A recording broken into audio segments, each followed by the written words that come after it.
Once you've said a lot, sure. If you want to go to or most or all, then no. But there's certainly people. There's a great quote by the physicist. What's his name? Weinberg? Oh, I don't want to. Oh, I hate getting. Yeah, is that what it is? Steve Weinberg. The quote of with or without religion, good people will do good things and bad people do bad things. But for good people to do bad things, that takes religion. I'm not sure that's word for word. Almost certain it isn't. But it's important.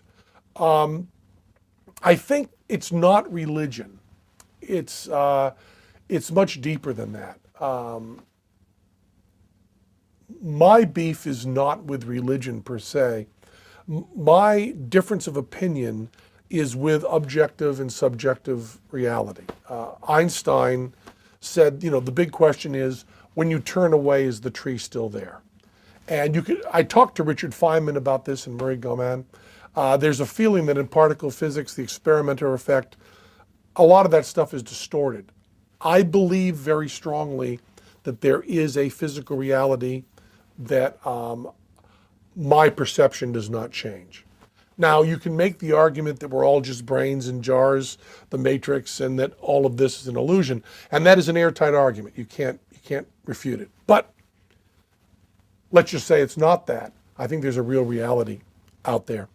And the people who say, I believe in God because I feel that there's some higher power in the universe, the problem I have with that is that once you've said you believe something that you can't prove to someone else, you have completely walled yourself off from the world. And you've essentially said no one can talk to you and you can talk to no one.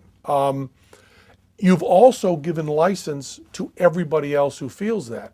If you say to me, I can't prove it, Penn, but I have a feeling in my heart that there is an power over everything that connects us.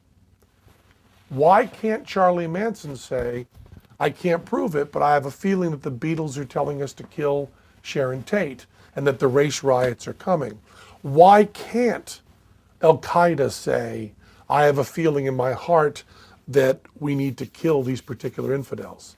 Why can't the men who tortured and disfigured Ayaan Hirsi Ali, why isn't what they feel in their heart valid?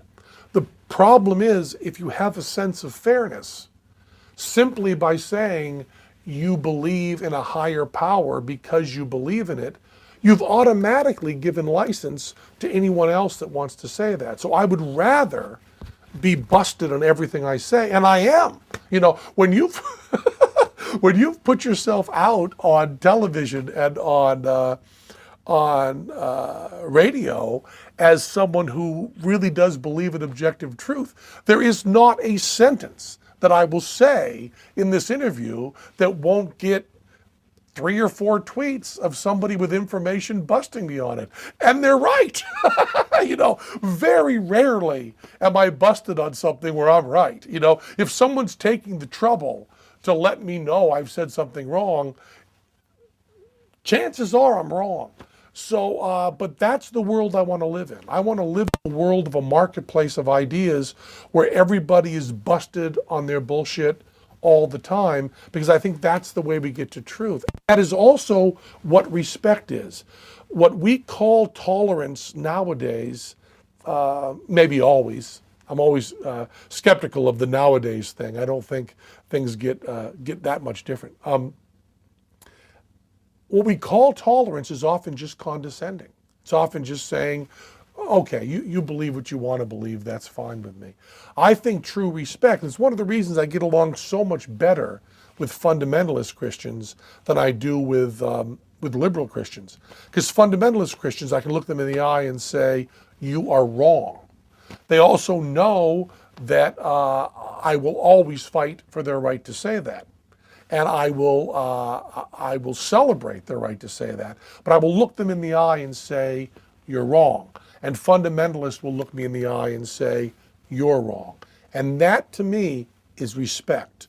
the more liberal religious people who go, there are many paths to truth, you just go on and maybe you'll find your way, is the way you talk to a child. And I bristle at that. So I do very well with proselytizing hardcore fundamentalists. And at a very deep level, I respect them. And at a very deep level, I think I share a big part of their heart. I think in a certain sense, I'm a preacher. My heart is there.